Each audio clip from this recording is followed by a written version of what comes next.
ರಾಜಧಾನಿಯಲ್ಲಿ ಮತ್ತೊಂದು ಲವ್ ಜಿಹಾದ್ ಪ್ರಕರಣ ದಾಖಲಾಗಿದೆ. ಮದುವೆಯಾಗುವುದಾಗಿ ನಂಬಿಸಿ ಹಿಂದೂ ಯುವತಿಗೆ ದೋಖಾ ಮಾಡಿದ್ದಾರೆ. ರಾಜಧಾನಿಯಲ್ಲಿ ಮತ್ತೊಂದು ಲವ್ ಜಿಹಾದ್ ಪ್ರಕರಣ ಬೆಳಕಿಗೆ ಬಂದಿದೆ.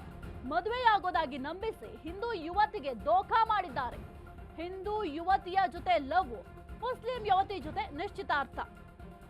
ಮೊಹಮ್ಮದ್ ಇಶಾಕ್ ವಿರುದ್ಧ ದೂರನ್ನ ಕೊಟ್ಟಿದ್ದಾಳೆ ಯುವತಿ.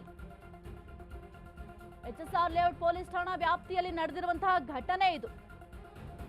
ಈ ಲವ್ ಜಿಹಾದ್ ಪ್ರಕರಣಗಳು ಇತ್ತೀಚೆಗಂತೂ ಹೆಚ್ಚಿನ ಸಂಖ್ಯೆಯಲ್ಲಿ ದಾಖಲಾಗ್ತಾ ಇದೆ. ಈಗ ನೋಡಿ, ಮತ್ತೊಂದು ಲವ್ ಜಿಹಾದ್ ಪ್ರಕರಣ ಬೆಳಕಿಗೆ ಬಂದಿದೆ. ಮದುವೆಯಾಗೋದಾಗಿ ನಂಬಿಸಿ ಹಿಂದೂ ಯುವತಿಗೆ ಮೋಸ ಮಾಡಿದ್ದಾನೆ ಈತ. ಹಿಂದೂ ಯುವತಿಯ ಜೊತೆ ಲವ್, ಮುಸ್ಲಿಂ ಯುವತಿ ಜೊತೆ ನಿಶ್ಚಿತಾರ್ಥ. ಮೊಹಮ್ಮದ್ ಇಶಾಕ್ ವಿರುದ್ಧ ಯುವತಿ ಸದ್ಯಕ್ಕೆ ದೂರನ್ನ ಕೊಟ್ಟಿದ್ದಾಳೆ. HSR ಲೇಔಟ್ ಪೊಲೀಸ್ ಠಾಣಾ ವ್ಯಾಪ್ತಿಯಲ್ಲಿ ನಡೆದಿರುವಂತಹ ಘಟನೆ ಇದು. ರಾಜಧಾನಿಯಲ್ಲಿ ಮತ್ತೊಂದು ಲವ್ ಜಿಹಾದ್ ಪ್ರಕರಣ ದಾಖಲಾಗಿದೆ. ಮದುವೆಯಾಗದಾಗಿ ನಂಬಿಸಿ ಹಿಂದೂ ಯುವತಿಗೆ ಮೋಸ ಮಾಡಿದ್ದಾನೆ ಈತನ. ನೀವು ಗಮನಿಸ್ತಾ ಇದ್ದೀರಲ್ಲ, ಮೊಹಮ್ಮದ್ ಇಶಾಕ್. ಈತ ಹಿಂದೂ ಯುವತಿಯನ್ನ ಪ್ರೀತಿ ಮಾಡ್ತಾ ಇದ್ನಂತೆ.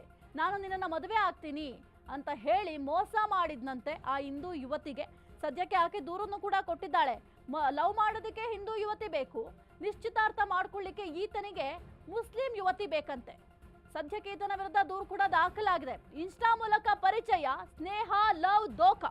2024ರಂದು ಪರಿಚಯವಾಗಿದ್ದ ಮೊಹಮ್ಮದ್ ಇಶಾಕ್ ಪ್ರೀತಿ ಪ್ರೇಮದ ಮೆಸೇಜ್ ಮಾಡಿ ಯುವತಿಯ ನಂಬಿಸಿದ್ದ. ಅಕ್ಟೋಬರ್ 30ರಂದು ಥಣಿಸಂದ್ರ ಮಾಲ್ನಲ್ಲಿ ಇಬ್ಬರ ಭೇಟಿ.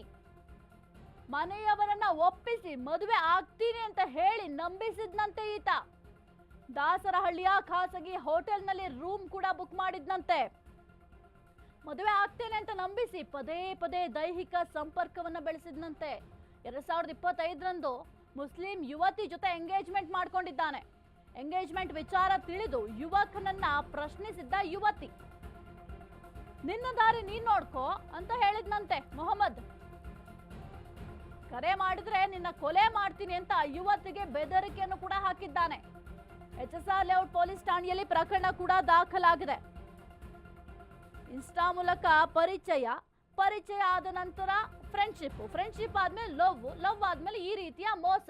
ಲವ್ ಮಾಡ್ಲಿಕ್ಕೆ ಹಿಂದೂ ಯುವತಿ ಬೇಕು, ಮದುವೆ ಆಗ್ಲಿಕ್ಕೆ ಅಥವಾ ನಿಶ್ಚಿತಾರ್ಥ ಮಾಡ್ಕೊಳ್ಳಿಕ್ಕೆ ಮುಸ್ಲಿಂ ಯುವತಿ ಬೇಕಂತೆ ಈತನಿಗೆ. ಈತನ ವಿರುದ್ಧ ಸದ್ಯಕ್ಕೆ ಪ್ರಕರಣ ಕೂಡ ದಾಖಲು ಮಾಡಲಾಗಿದೆ. ಯುವತಿ ಹೋಗಿ ದೂರನ್ನು ಕೂಡ ಕೊಟ್ಟಿದ್ದಾಳೆ.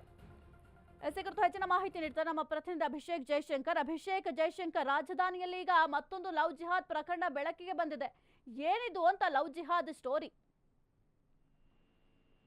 ಈಗಾಗಲೇ ಇನ್ನು ಈ ಸಂಬಂಧವಾಗಿ ಅಮೃತಹಳ್ಳಿ ಪೊಲೀಸ್ ಠಾಣೆಗೆ HSR ಲೇಔಟ್ ಪೊಲೀಸ್ ಠಾಣೆಯಿಂದ ಟ್ರಾನ್ಸ್ಫರ್ ಆಗಿದೆ. ಹೀಗಾಗಿ ಸದ್ಯ ತನಿಖೆಯನ್ನು ನಡೆಸಿದಂತಹ ಸಂದರ್ಭದಲ್ಲಿ ಅಕ್ಯೂಸ್ ಏನಿದ್ದಾನೆ ಆತನ ಹುಡುಕಾಟದಲ್ಲಿ ಕೂಡ ಈಗ ಪೊಲೀಸರು ಇದ್ದಾರೆ ಅಂತಾನೆ ಹೇಳ್ಬೋದಾಗಿದೆ. ಮೊದಲು ಮದುವೆಯಾಗಿ ನಂತರ ಈ ಒಂದು ಮದುವೆಗೆ ನಮ್ಮ ಮನೆಯಲ್ಲೂ ಕೂಡ ಒಪ್ಪೋದಿಲ್ಲ, ಅಂದ್ರೆ ಅನ್ಯ ಧರ್ಮೀಯ ಆಗಿರುವಂತಹ ಕಾರಣದಿಂದಾಗಿ ಯಾರು ಕೂಡ ಒಪ್ಪೋದಿಲ್ಲ ಅಂತ ಹೇಳಿ ಹೇಳಿಕೆಯನ್ನ ಕೊಡ್ತಾ ಇದ್ದ. ಆದ್ರೆ ಎಂಗೇಜ್ಮೆಂಟ್ ಆಗಿರುವಂತಹ ಒಂದು ವಿಚಾರಗಳು ಯುವತಿಗೂ ಕೂಡ ಗೊತ್ತಿರೋದಿಲ್ಲ.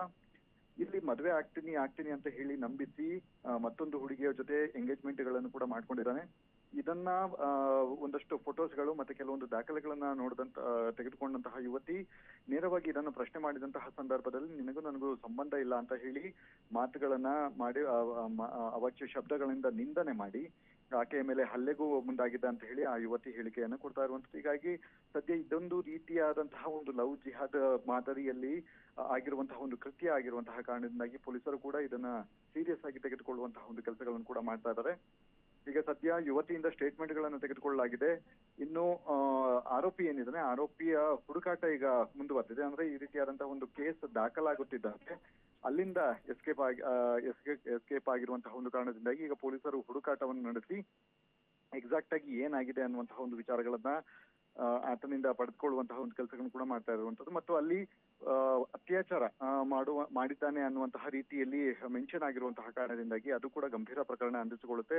ಹೀಗಾಗಿ ಅವನ ಬಂಧನ ಮಾಡೋದಕ್ಕೆ ಪೊಲೀಸರು ಈಗಾಗಲೇ ಎಲ್ಲ ಸಿದ್ಧತೆಗಳನ್ನು ಕೂಡ ಮಾಡಿದ್ದಾರೆ. ಮತ್ತೆ ಆತನ ಮೊಬೈಲ್ಗಳೇನಿದ್ದಾವೆ ಅದೆಲ್ಲವನ್ನು ಟ್ರೇಸ್ ಔಟ್ ಮಾಡೋದಕ್ಕೆ ಈಗಾಗಲೇ ಸೈಬರ್ ಟೀಮ್ ಮುಂದಾಗಿದೆ ಅಂತಾನೆ ಹೇಳ್ಬೋದಾಗಿದೆ. ಈಗ ಸದ್ಯ HSR ಲೇಔಟ್ ಇಂದ ಅಮೃತಹಳ್ಳಿ ಪೊಲೀಸರು ಒಂದಷ್ಟು ಅಂದ್ರೆ HSR ಲೇಔಟ್ ಇಷ್ಟರವರೆಗೆ ಏನು ಕಲೆಕ್ಟ್ ಮಾಡಿದಂತಹ ಒಂದು ಡಾಟಾಗಳೇನಿದೆ ಅದೆಲ್ಲವನ್ನು ಕೂಡ ಪಡೆದು ಈಗ ಇನ್ವೆಸ್ಟಿಗೇಷನ್ ಮಾಡುವಂತಹ ಒಂದು ಕೆಲಸಗಳನ್ನ ಅಮೃತಹಳ್ಳಿ ಪೊಲೀಸರು ಮಾಡ್ತಾ ಇದ್ದಾರೆ.